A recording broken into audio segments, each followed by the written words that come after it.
ഇങ്ങനെയാ പോകുന്നത് കേട്ടോ. ഈ വീടിന്റെ കഥ പറഞ്ഞില്ലേ? അല്ല, സോറി, അതല്ല. ഈ ഐലൻഡിന്റെ ഒരറ്റം തൊട്ട് മറ്റേ അറ്റം വരെ 150 കിലോമീറ്റർ അതിന്റെ മാഗ്മ ഇങ്ങനെ സ്വെല്ല് ചെയ്ത് പുറത്തോട്ട് വന്നു. നമ്മളിത് കാണാൻ വന്നിട്ടേ നോക്കി, ഒരു അടിപൊളി വ്യൂ. അറ്റത്തോട്ട് പോണ്ട ബിരിയാണി. ഈ ഒരു ഐലൻഡിൽ 10 ദിവസം കുടുങ്ങിപ്പോയി. ആരും ഇതിനെപ്പറ്റി വായിച്ചപ്പോഴാണ് മനസ്സിലായത്.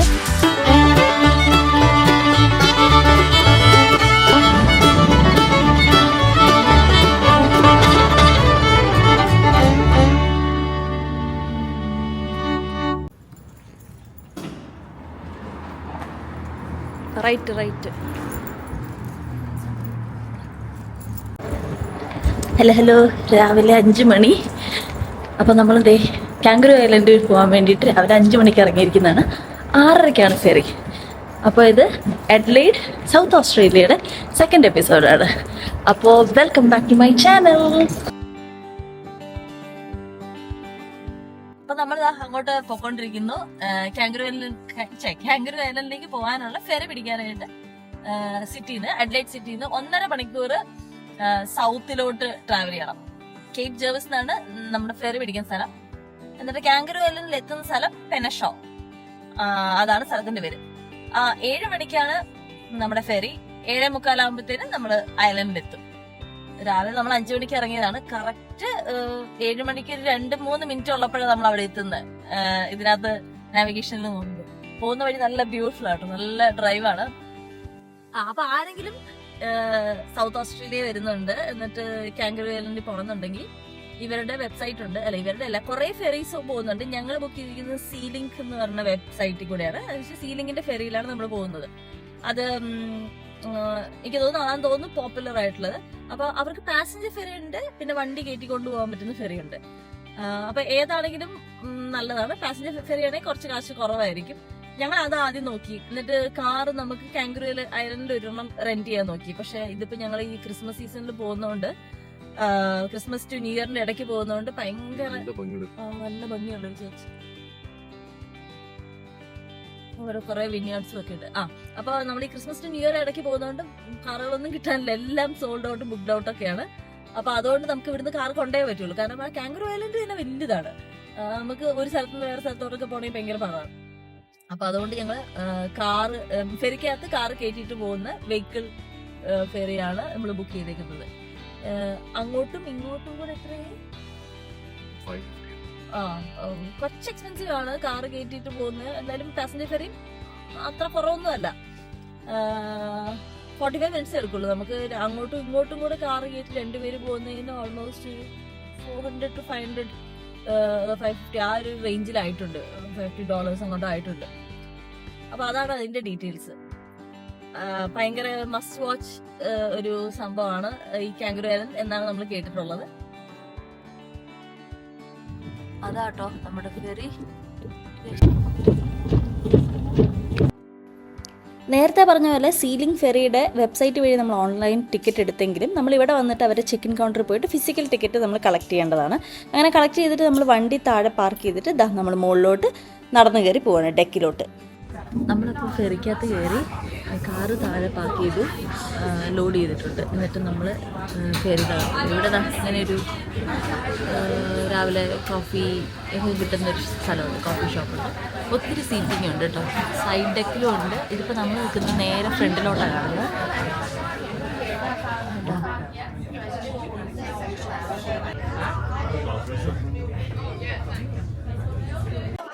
അത്യാവശ്യം നല്ല ഇങ്ങനെയാ പോകുന്നത്. തുടങ്ങിയപ്പോ തൊട്ട് ഞാൻ പറഞ്ഞില്ലേ കടലിൽ റഫായിരുന്നു. അപ്പൊ ഞാൻ പറഞ്ഞ തെറ്റിയില്ല കേട്ടോ. ഇങ്ങനെയാ പോകുന്നത്. രസമുണ്ട്, പക്ഷെ റൈഡിൽ പോകുന്നവരുണ്ട്.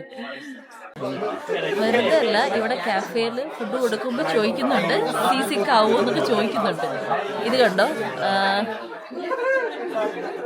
Suffer from see sickness. ഇത് വൊമിറ്റ് ചെയ്യാനുള്ള ബാഗാണിത്. ഞാൻ യൂഷ്വലി സീ സിക്ക് അല്ല എന്നാണ് എൻ്റെ ഒരു ധാരണ. പിന്നെ അങ്ങനെ ഒത്തിരി ലോങ് ആയിട്ട് നമ്മള് വലിയ ക്രൂസിൽ വണ്ടിയൊന്നും നമ്മൾ പോയിട്ടില്ല. കൂടിപ്പോയി എനിക്കൊന്ന് ലോങ്സ്റ്റ് നമ്മളൊരു ഫെറിയിലോ അല്ലെങ്കിൽ ക്രൂസിലോ പോയിരിക്കുന്ന ഒരു 3 മണിക്കൂർ 2 മണിക്കൂറൊക്കെ നമ്മൾ പോയിട്ടുണ്ട്. അതിന്റെ ഞാൻ സീസിക് ആയിട്ടില്ല, പക്ഷെ പറയാൻ പറ്റില്ല കേട്ടോ. ഞാൻ ശരിക്കും സീസിക്കാണോ അല്ലയോ എന്നറിയില്ല. പക്ഷെ സീസിക്കാണോ? അല്ല, യൂഷ്വലി ഞങ്ങൾ സീസിക് അല്ല, പക്ഷെ അതാ പറഞ്ഞത്. നമ്മൾ സീസിക്കാണോ എന്ന് അറിയാൻ മാത്രമുള്ള ഒരു ജേർണി ഒന്നും നമ്മൾ പോയിട്ടില്ല. ഭയങ്കര വെള്ളം, ഭയങ്കര ചോമ്പിയാണ്. ആൾക്കാർക്ക് ഭയങ്കര ചിരിയാണ്. അയ്യോ, നല്ല രസമുണ്ട്.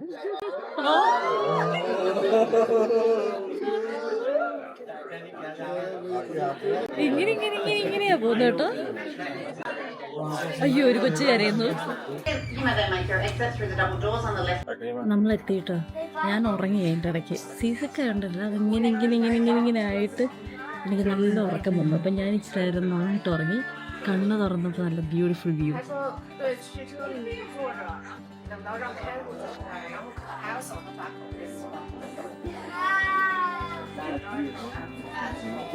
ഇവിടെ വലിയ മഴയില്ല കേട്ടോ.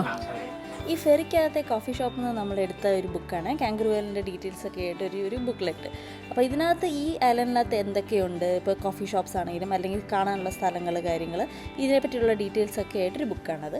പിന്നെ നമ്മൾ താഴെ വന്ന് നമ്മുടെ കാർ എടുത്ത് നമ്മൾ പുറത്തോട്ട് ഇറങ്ങുകയാണേ. നമ്മൾ ഫെറിയിൽ നിന്ന് ഇറങ്ങി നമ്മൾ റോഡിലോട്ട് കയറുകയാണ്.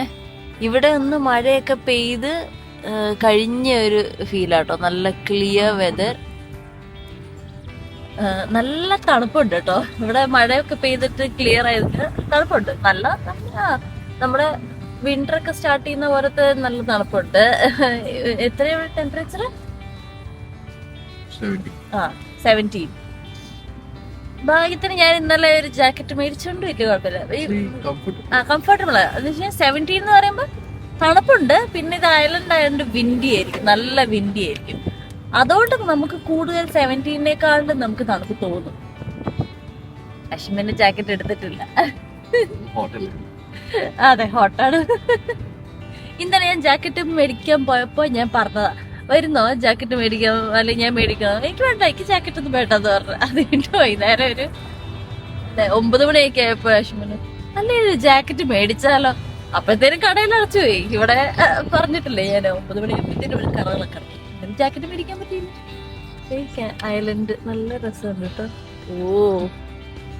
നമ്മൾ ഈ മൂവീസിലൊക്കെ കാണുന്ന പോലത്തെ മഴ പെയ്ത് കഴിഞ്ഞിട്ടുള്ള തോർന്ന് നല്ലൊരു ക്ലൈമറ്റ് ആയിരുന്നു ഞങ്ങൾ വന്നിറങ്ങിയപ്പോൾ. അപ്പോൾ ഈ ഐലൻഡിൻ്റെ ഒരറ്റം തൊട്ട് മറ്റേ അറ്റം വരെ 150 കിലോമീറ്റർ ഉണ്ട്. അത് നമ്മൾ ഡ്രൈവ് ചെയ്യാണ്, കാരണം അങ്ങേ അറ്റത്താണ് നമുക്ക് കാണാനുള്ള കാര്യങ്ങളൊക്കെ. നമ്മൾ ഡ്രൈവർ ചേഞ്ചിന് വേണ്ടിയിട്ട് ഇറങ്ങിയതാണ്. അപ്പം നോക്കി, റോഡ് നോക്കി, കാണിച്ചേ, കലി കലി, അവിടെയും കലി, ഇവിടെയും കലി. തിരിയുണ്ട്. നമ്മള് ഈ ഐലൻഡിന്റെ ഒരു സൈഡിൽ നിന്ന് മറ്റേ സൈഡിലോട്ട് പൊക്കോണ്ടിരിക്കുക. 150 കിലോമീറ്റർ നമുക്ക് ഓടാനുണ്ട്. അപ്പൊ നമ്മള് ഇനി ഒരു മണിക്കൂർ, മൊത്തം 1.5 മണിക്കൂറുണ്ട്. അതിന് ഒരു 45 മിനിറ്റ്സും കൂടെ നമുക്ക് ഓടാനുണ്ട്. Driver change. ഇതാണ് ഞങ്ങളുടെ കുഞ്ഞൻ കാറ് കേട്ടോ. നല്ല രസമില്ലേ, ക്യൂട്ട് കുഞ്ഞൻ കാറ്. നല്ല രസമുണ്ട് കേട്ടോ സ്ഥലം. നല്ല തണുപ്പുണ്ട്. നല്ല നല്ല സീനിക് ഡ്രൈവാണ്. ഒരു സമയത്ത് റൈറ്റ് സൈഡില് കടലും ലെഫ്റ്റ് സൈഡില് ലാൻഡും ആയിരുന്നു. ഇപ്പൊ 2 സൈഡിലും ഫുൾ തിക്ക് ഡെൻസ് കാട് പോലത്തെ സ്ഥലം. കാട് എന്ന് പറയാൻ പറ്റില്ല, ഒരു ബുഷ്, ഫുള്ളൊരു ബുഷ് ലാൻഡ് പോലത്തെ. നല്ല രസമുണ്ട് കാണാനായിട്ട്. ഒരു 10-20 കിലോമീറ്റർ ഓടിക്കുമ്പോ ഇങ്ങനെ വണ്ടികൾ അവിടെ ഇവിടെ ആയിട്ട് കാണും, അത്രേ ഉള്ളൂ. പിന്നെ അവര് കേറിപ്പോവും. നമ്മുടെ ഈ കുഞ്ഞൻ വണ്ടി ആയതുകൊണ്ട് ഒരുപാട് കത്തിച്ചൊന്നും വിടാൻ പറ്റത്തില്ല. 100-110 പോവാം. 110 ഇവിടുത്തെ ഇപ്പൊ പോകുന്ന ഹൈവേയുടെ ലിമിറ്റ്. 100 വരെയൊക്കെ നമ്മൾ സിമ്പിൾ ആയിട്ട് പോകും. പിന്നെ വലിയ ട്രക്കൊക്കെ ചിലപ്പോ ഈ സൈഡിൽ കൂടെ പോകുമ്പോഴല്ലോ ഇവൻ കിടന്നിങ്ങനെ പാളുന്നുണ്ട്. കുഞ്ഞു വണ്ടിയാ. ഇവന്റെ പേരെന്താന്ന് അറിയാം, നമ്മള് റെന്റ് എടുത്ത വണ്ടിയാണ്. ഇവന്റെ പേര് ഇവള് അവളെ അതിനകത്താണ് എഴുതിയത്, ബെല്ല. അപ്പൊ ബെല്ലയുടെ കാര്യങ്ങളൊക്കെ എഴുതിയിട്ട് ഒരു ഇൻസ്ട്രക്ഷൻ നമുക്ക് ഈ ഡാഷിനകത്ത് കിടപ്പുണ്ട്. നല്ല ബെല്ല, ഇതാണ് ബെല്ലക്കുട്ടി. ബെല്ലക്കുട്ടി കൊള്ളാണ്ടോ? കുഞ്ഞനാണെങ്കിലും നല്ല രസമാണ്. വണ്ടിയുടെ മോഡല് ഇത് ഫിയറ്റ് 500. ചെറിയ വണ്ടി 1 ഡോർ ആണ്, ഐ മീൻ സോറി 2 ഡോർ ആണ്. പുറകെ കയറുന്നതും ഫ്രണ്ടിൽ നിന്ന് തന്നെയാണ് കയറുന്നത്. ഓക്കെ, പറഞ്ഞോ. Flinders chase national park. ഈ ഫ്ലിൻഡേഴ്സ് നാഷണൽ പാർക്കിനകത്ത് നമുക്ക് 2-3 അട്രാക്ഷൻസ് ഉണ്ട് കാണാനായിട്ട്.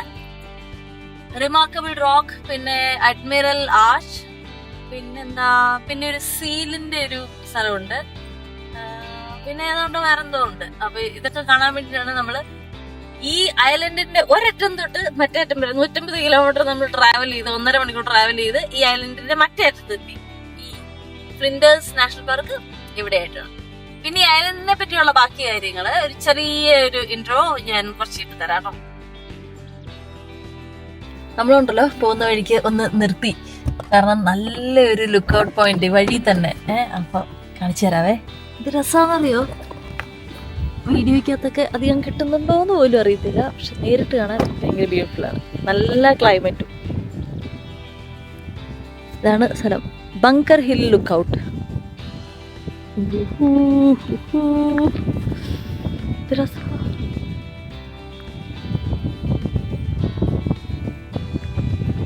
അവിടെ ഒരു വഴി, റോഡ്, ആ റോഡ് വഴിയൊക്കെ ആയിരിക്കും കേട്ടോ ചിലപ്പോൾ നമ്മൾ വന്നത്.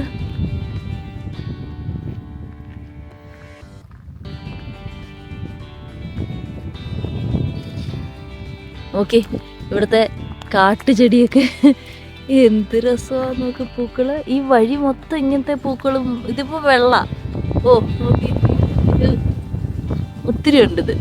ഇത് വെള്ള, ഇതിന്റെ വേറെ വേറെ വേറെ കളേഴ്സ് ഒക്കെ ഉണ്ടായിരുന്നു. നല്ല രസമുണ്ട്, വേറെ തന്നെ ഒരു ലാൻഡ്സ്കേപ്പ്, ഭയങ്കര ഭംഗിയാണ് നോക്കി. ആ ഞാൻ പറയാം, ചിലപ്പോ നമ്മൾ ആ റോഡിൽ കൂടെ ആയിരിക്കും ചിലപ്പോ ഇങ്ങോട്ട് വന്നത്. രസമാണ്.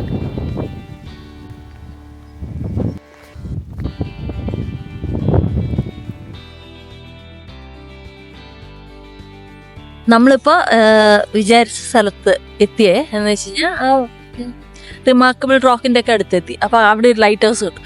ലൈറ്റ് ഹൗസ് കാണാൻ വേണ്ടി പോയപ്പോ viewers cove, lookout point and ruins എന്ന് പറഞ്ഞിട്ട് കണ്ടു. അപ്പൊ ഏതൊരു ഹിസ്റ്റോറിക്കൽ റൂയിൻ ആണ് കാണാൻ വന്നിരിക്കുന്നത്. നല്ല കാറ്റുണ്ട്. അതെ, കാണിച്ച എന്താന്ന് പോയി നോക്കാം.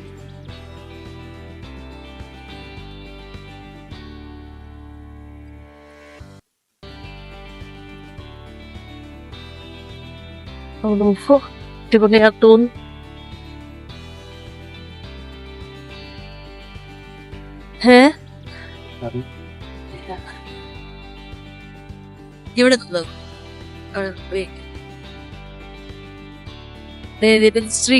എന്തായിരുന്നു മിഷൻ? ലൈറ്റ് ഹൗസ് ഉണ്ടല്ലോ, ലൈറ്റ് ഹൗസിലെ ലൈറ്റ് കീപ്പേഴ്സ് അവരുടെ ഫാമിലിക്കുള്ള സപ്ലൈസ്, സാധനങ്ങളെല്ലാം കൂടെ ഒരു വൺസ് ഇൻ എവറി 3 months, ഒരു വർഷം 4 തവണ സാധനങ്ങൾ ഇവിടെ ഇറക്കിയിട്ട് ഇതിനകത്ത് സ്റ്റോർ ചെയ്യും. അപ്പൊ ഇതിന്റെ സ്റ്റോണിന്റെ കല്ല, അല്ല സ്റ്റോണിന്റെ വാൾസ്, അപ്പം കൂളായിട്ട് വെക്കും സാധനങ്ങളൊക്കെ. എന്നിട്ട് ഈ 3 റൂംസ് എന്ന് വെച്ചാൽ 3 ഫാമിലീസ് ആയിട്ട് ഇവിടെ വർക്ക് ചെയ്തിട്ടുണ്ട്. അപ്പൊ അവർക്കുള്ള പാർട്ടീഷൻസ് 3 റൂംസ് ഇൻഡിവിജ്വലി വെക്കും. ഓരോ ആൾക്ക് ഓരോ ഫാമിലിക്ക് സ്റ്റോക്ക് ചെയ്ത് വെക്കും. 3 നമ്മളിത് കാണാൻ വന്നിട്ടേ നോക്കി, ഒരു അടിപൊളി വ്യൂ. ഓ നോക്ക് നോക്ക്,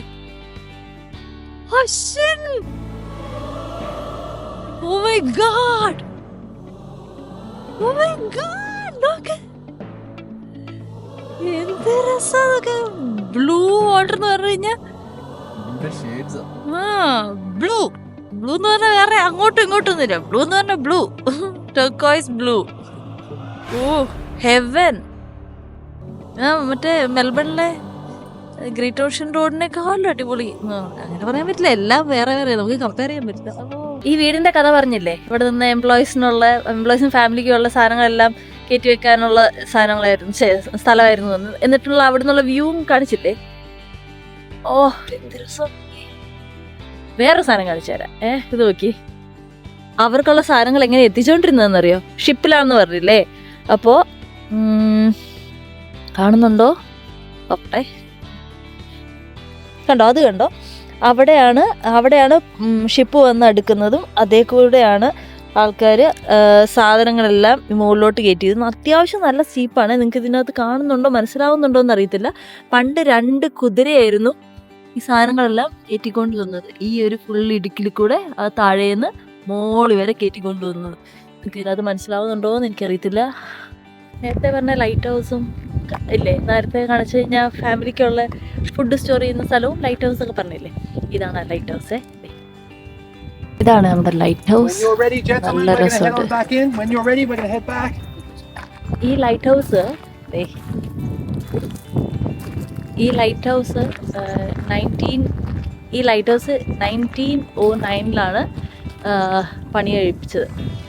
അപ്പോൾ ഈ ഒരു ഏരിയ എന്ന് പറഞ്ഞു കഴിഞ്ഞാൽ എൻവയോൺമെൻ്റ് ഭയങ്കര ചലഞ്ചുള്ള ഒരു സ്ഥലമാണിത്. കാരണം വെച്ച് കഴിഞ്ഞാൽ കടലും കരയും കൂടെ ഉള്ള ബോർഡറാണ്, കണ്ടില്ലേ ആ ഭാഗത്ത്.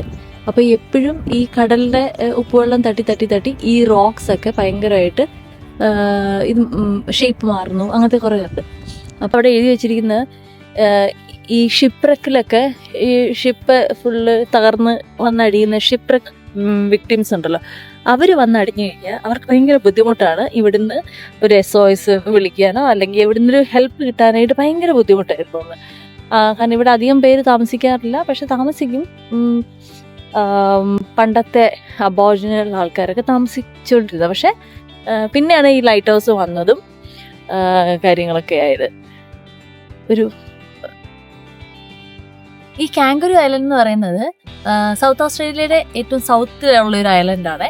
ഇപ്പോൾ ഇതിനെപ്പറ്റി വായിച്ചപ്പോഴാണ് മനസ്സിലായത്, ഇവിടെ ഫസ്റ്റ് വന്നത് ഇംഗ്ലീഷ്, പിന്നെ ഫ്രഞ്ച്, പിന്നെ അമേരിക്കൻസ്. ഇവർ 3 പേരും 3 ടീംസും 1802, 1803, 1805 ഈ ഇയറിലാണ് ഇവരിവിടെ വന്നത്. ഫ്ലിൻഡേഴ്സ് എന്ന് പറഞ്ഞൊരു ആളുണ്ട്, അല്ല ഫുൾ നെയിം എനിക്കറിയില്ല, സെക്കൻഡ് നെയിമാണ് ഫ്ലിൻഡർ. അപ്പോൾ ഫ്ലിൻഡർ പ്രെറ്റി പോപ്പുലർ ആണ് ഇവിടെ ഉള്ള ഓസ്ട്രേലിയയിൽ മിക്ക സ്ഥലങ്ങളും. കുറേ സ്ഥലങ്ങളൊക്കെ പുള്ളിയാണ് ഡിസ്കവർ ചെയ്തത്. അപ്പോൾ പുള്ളിയുടെ പേരിലാണ് ഈ നാഷണൽ പാർക്ക് തന്നെയുള്ളത്. അപ്പോൾ ഫ്ലിൻഡർ ഈ കാംഗറൂ ഐലൻഡിലോട്ട് വന്നു. പുള്ളിക്കൊക്കെ ഇവിടെ നേരത്തെ അവർ വരുന്നതിന് മുന്നേ അബോറിജിനൽസ്, ഓസ്ട്രേലിയയുടെ ഇൻഡിജീനിയസ് പീപ്പിളായ അബോറിജിനൽസ് ഓൾറെഡി ഇവിടെ ഉണ്ടായിരുന്നു. പക്ഷെ അത് വിശ്വസിക്കാൻ കുറച്ച് പാടായിരുന്നു. കാരണം വെച്ച് കഴിഞ്ഞാൽ ഇവിടെ അത്രയ്ക്ക് കാംഗറൂസ് ആയിരുന്നു. കാംഗറൂസും പിന്നെ ഇവിടുത്തെ ഓസ്ട്രേലിയൻ നേറ്റീവ് ആനിമൽസ് ആയ വേറെ കോലാസ്, എക്കിഡ്നാസ്, പിന്നെ എന്താ ഇവിടെ സീലൈനും ഉണ്ട്. സീലൈനും പിന്നെ വേറൊരു സാധനമുണ്ടല്ലോ സീൽസ്, അങ്ങനത്തെ ആനിമൽസ് ഒക്കെ ഒത്തിരി കൂടുതലായിരുന്നു. അപ്പോൾ ഇവിടെ ഒരു മനുഷ്യവാസം ഉണ്ടെന്ന് വിശ്വസിക്കാൻ തന്നെ പാടായിരുന്നു. പക്ഷെ ഇവിടെ ഒരു റിവർ ഉണ്ട്, ആ റിവറിന്റെ പേര് മറന്നുപോയി പിന്നെ. അപ്പോൾ ആ റിവറിലൂടെ അവർ എക്സ്കവേഷൻ നടത്തിയപ്പോഴാണ് മനസ്സിലായത് അവർക്ക് കുറെ ടൂൾസ് കിട്ടി, അഗ്രികൾച്ചർ ടൂൾസ് കിട്ടി. അപ്പോഴാണ് മനസ്സിലായത് ഇവിടെ ഉണ്ടായിരുന്നു എന്നുള്ള കാര്യങ്ങൾ. അപ്പൊ അങ്ങനെയാണ് ഈ കാംഗറൂ ഐലൻഡിന്റെ ഒരു ഡിസ്കവറിയും കാര്യങ്ങളൊക്കെ. നല്ല ഡീപ്പായിട്ടുള്ള ഹിസ്റ്ററി അറിയില്ല, പക്ഷെ ഇതാണ് ഒരു ഔട്ടർ ഒരു ഹിസ്റ്ററി. പിന്നെ ഇപ്പോൾ ഇവിടെ 4200 ആൾക്കാർ താമസിക്കുന്നുണ്ട്, അറൗണ്ട് അത്രയും ആൾക്കാർ താമസിക്കുന്നുണ്ട്. ഇവരുടെ മെയിൻ ഇതെന്ന് വെച്ച് കഴിഞ്ഞാൽ ഇൻകം എന്ന് വെച്ച് കഴിഞ്ഞാൽ അഗ്രികൾച്ചർ, ടൂറിസം, പിന്നെ കുറെ ഇൻഡസ്ട്രീസ് ഒക്കെ ഉണ്ട് ഇവിടെ. ഹണി കൾട്ടിവേറ്റ് ചെയ്യുന്നുണ്ട്, അല്ലെങ്കിൽ അഗ്രികൾച്ചർ ചെയ്യുന്നുണ്ട്. പിന്നെ ഹേ, വൈൻ, പിന്നെ വേറെ എന്തൊക്കെയുണ്ട്. ഇപ്പൊ ഇതൊക്കെയാണ് ഇവരുടെ കൂടുതൽ നല്ല പ്രോഡക്ട്സ് ഇവർ തന്നെ ഉണ്ടാക്കുന്നത്. ഇപ്പൊ നമ്മൾ കാണാൻ വന്നിരിക്കുന്നത് അഡ്മിറൽസ് ആർച്ച് കേട്ടോ. അത് ഇതേപോലെ കടലിന്റെ വെള്ളം കൊണ്ട് റോക്ക് ഇങ്ങനെ ട്രാൻസ്ഫോം ആയ ഒരു ഷേപ്പാണ്. അത് കാണാൻ നമ്മൾ പോകുന്നിപ്പോൾ.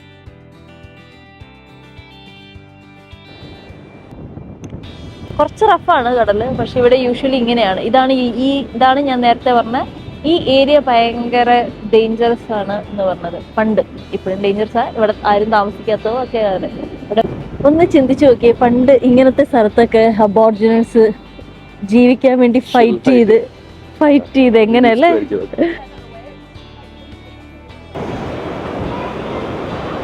ഓ ഇത് കണ്ടോ, ഇവിടെ ഒരുത്തൻ കിടക്കുന്നുണ്ട്.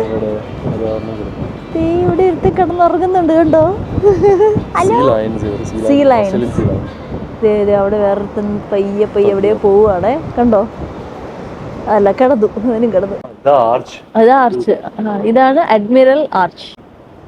ഇത് നോക്കി, നമ്മൾ ഇതിന് മുകളിൽ കൂടെ കേട്ടോ നടന്നു വന്നത്. ഇതിങ്ങനെ ദ്രവിച്ച് ഇത്ര എത്തി എന്ന് വെച്ച് കഴിഞ്ഞാൽ ഈ വെള്ളം വന്ന് അടിച്ചടിച്ച് അതിങ്ങനെ ആയതാണ്, ഈ ഷേപ്പ് ആയതാണ്. ഇത് കുറച്ചും കൂടെ വർഷം കഴിയുമ്പോൾ ഇതങ്ങ് പോവും. ഈ ഒരു ഇത് ഫുള്ളങ്ങ് പോവും. പിന്നെ ഈ കണക്ഷൻ അങ്ങ് പോവും. പിന്നെ ഇങ്ങോട്ട് വരാൻ പറ്റത്തില്ലായിരിക്കും. തിരിച്ചു വന്നപ്പോ മഴ ആ മഴ. അടുത്തത് നമ്മൾ പോകുന്നത് റിമാർക്കബിൾ റോക്സ്. അതും ഒരു റോക്ക് ഫോർമേഷൻ ആണ്. അത് കാണാൻ തന്നെ പോകുന്നത്. അത് കഴിഞ്ഞാൽ പിന്നെ നമ്മൾ നോക്കട്ടെ, ചിലപ്പോൾ നമ്മൾ തിരിച്ച് അങ്ങോട്ട് നമ്മൾ വന്നിടത്തോട്ട് തന്നെ ഡ്രൈവ് ചെയ്യും. 1.5 മണിക്കൂറുണ്ടല്ലോ. കണ്ടോ അങ്ങോട്ട് പോകുമ്പോൾ ബാക്കി എല്ലാം പച്ചപ്പ്. ഇതിന് മാത്രം എന്താ പൂത്താല് ഇല്ലേ? നമ്മൾ വരുന്ന വഴിക്കും കണ്ടില്ലേ ഇങ്ങനത്തെ ചെടി? ഇവ മാത്രം എപ്പോഴും ഇങ്ങനെ ഇല പൊഴിച്ച് നിൽക്കും. കണ്ടോ ബാക്കി എല്ലാവർക്കും പൂക്കാം, ഒരു പ്രശ്നമില്ല. ഇതിന് ഇല പോലും ഇല്ല. പക്ഷെ നല്ല ഭംഗിയുണ്ട് കേട്ടോ കാണാനായിട്ട്. അതുകൊണ്ട് നീ അങ്ങനെ നിന്നോ, കുഴപ്പമില്ല. രസമുണ്ട്. അതിൻ്റെ ഇടയ്ക്ക് അത് മാത്രം അങ്ങനെ.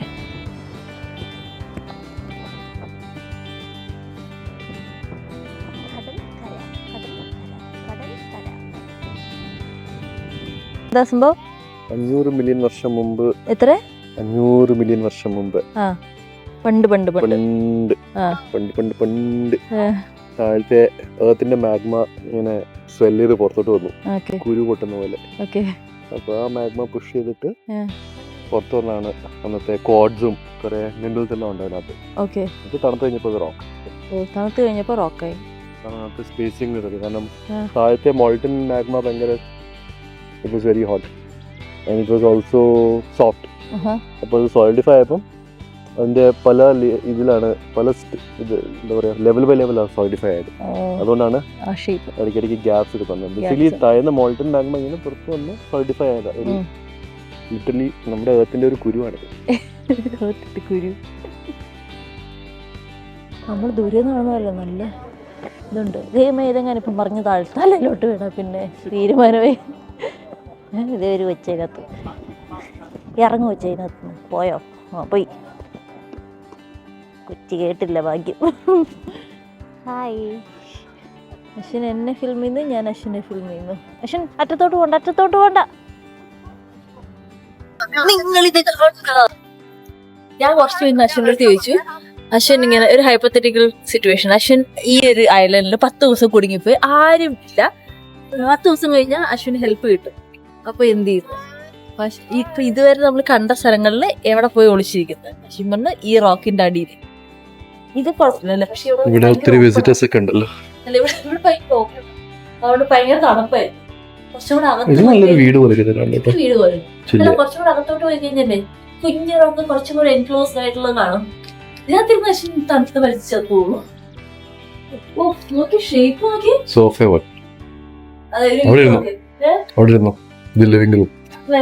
വീട് പോലെ. ഇതിന്റെ ഒരു ലെവല് കഴിഞ്ഞ് അങ്ങോട്ട് പോകാൻ പാടില്ല, ഓഫ് കോഴ്സ്. ഇല്ലെങ്കിൽ നമ്മൾ സത്തുപോകും.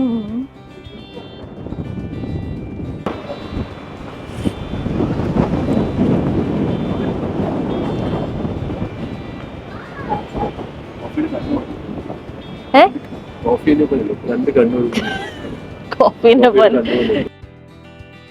ഓരോ റോക്സിന്റെ ഷേപ്പ് കണ്ടോ? നല്ല രസമുണ്ട്. ആ കൊച്ചെല്ലാത്തിന്റെ മുകളിൽ കയറുന്നുണ്ട്. അപ്പൊ നമ്മള് എന്തായാലും റിമാർക്കബിൾ റോക്കൊക്കെ കണ്ടു. തിരിച്ചതാ വന്ന വഴി മൊത്തം നടന്ന് നമ്മൾ കാറിൻ്റെ അടുത്ത് വിട്ടുക. ഇനി നമ്മൾ ഇവിടെ കിടന്ന് അധികം കറങ്ങുന്നില്ല. ഇവിടെ നിന്ന് നമ്മൾ പെനഷോ പോകാനായിട്ട് എന്ന് വെച്ച് കഴിഞ്ഞാൽ നമ്മൾ ഫെറി ഇറങ്ങിയ ഭാഗത്ത് പോകാനായിട്ട് 1.5 മണിക്കൂറുണ്ടല്ലോ. നമുക്ക് തിരിച്ചുള്ള ഫെറി 4:30-ക്കാണ്. ഇപ്പോൾ 12 മണിയുള്ളൂ. 2 മണിക്ക് ഇറങ്ങിയാൽ മതിയായിരുന്നു. പക്ഷേ ഞങ്ങളിപ്പോൾ ഓൾമോസ്റ്റ് ഇവിടെ കാണാനൊക്കെ കുറേയൊക്കെ കണ്ടു. പിന്നെ സീലിൻ്റെ ഒരു കൺസർവേഷൻ ബേ ഉണ്ട്.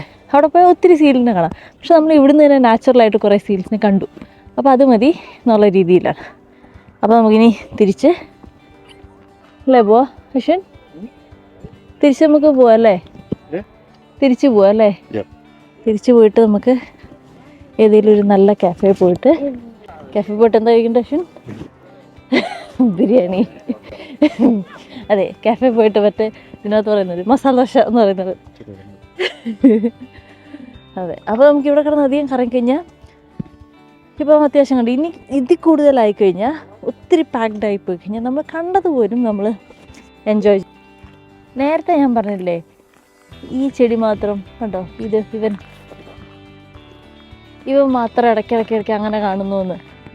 അത് ഇപ്പോൾ ഒരു ബോർഡിനകത്ത് വായിച്ചത് ചിലതൊക്കെ, എല്ലാം അല്ല, ചിലതൊക്കെ ബുഷ് ഫയറിൽ അങ്ങനെ ആയതാണ്. 2019 ഇലക്ഷൻ ബുഷ് ഫയർ ഉണ്ടായിരുന്നത്. 19 ഭയങ്കര വലിയ ബുഷ് ഫയർ ഉണ്ടായി. അന്ന് ഈ കാങ്കരു ഐലൻഡ് ഒക്കെ ഭയങ്കരമായിട്ട് അഫക്റ്റ് ചെയ്തിട്ടുണ്ടായിരുന്നു. കുറേ ഭാഗങ്ങൾ കത്തിപ്പോയിരുന്നു. അപ്പോൾ അതിൽ ആയതാണ്. അപ്പോൾ ഇത് ഇനി വരും, തിരിച്ചു വരും, പക്ഷെ കുറച്ച് സമയം എടുക്കും. അങ്ങനെ ആണ് ചിലതൊക്കെ അങ്ങനെ ഇരിക്കുന്നത് കേട്ടോ. പിന്നെ 2019 ബുഷ് ഫയറിനെ പറ്റി പറയുകയാണെങ്കിൽ കാങ്കരു ഐലൻഡിൽ ഭയങ്കരമായിട്ട് അഫക്റ്റ് ചെയ്തു. അത് ഇവിടെ ഒത്തിരി കാങ്കറൂസ് ഉണ്ടായിരുന്നു. അതിൽ ഒരു എത്ര പെർസെൻറ്റേജാണ് പോയിരുന്നത് എന്തോ എന്ന് പറഞ്ഞു, മോർ ദാൻ 50% ഈ കാങ്കറൂസും കോലാസൊക്കെ ചത്തുപോയി. കാരണം അത്രയും ഒരു massive and dangerous Bush fire ആയിരുന്നു. 4 വീക്സ്, എത്രയോ വീക്സ് അങ്ങനെ തന്നെ ബുഷ് ഫയർ നിന്നു. അപ്പോൾ ഒത്തിരി കാങ്കറൂസ്, കോല, പിന്നെ അതുപോലത്തെ ഇങ്ങനത്തെ നേറ്റീവ് ഓസ്ട്രേലിയൻ ആനിമൽസൊക്കെ ചത്തുപോയിട്ടുണ്ടായിരുന്നു. അത് ഭയങ്കര, നമ്മൾ ന്യൂസിലൊക്കെ അന്ന് കണ്ടിട്ടുണ്ടായിരുന്നു.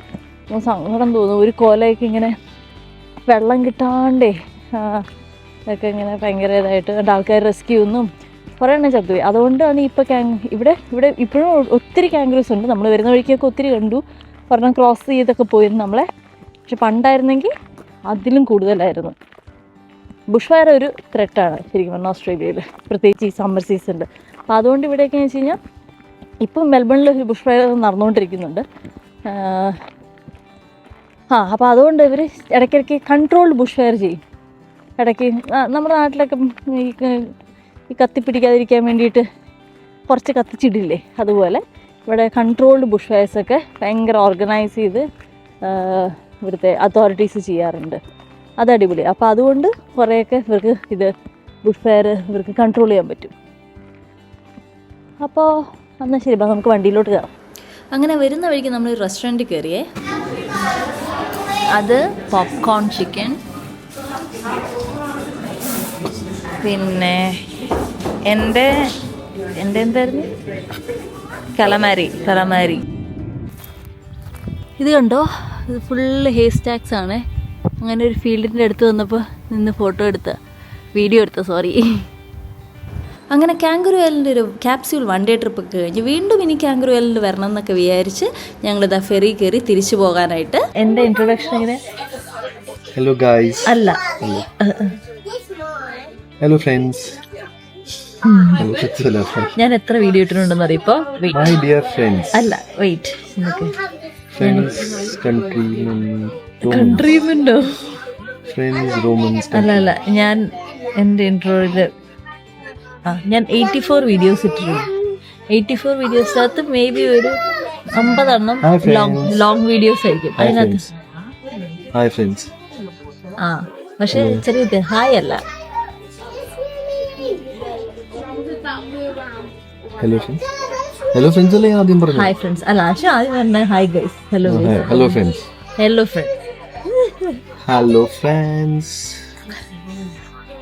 അല്ല സോറി, അതല്ല വീഡിയോസ് ഇട്ട ആൾക്കാർ എനിക്ക് എന്നെ ഓർമ്മയില്ല.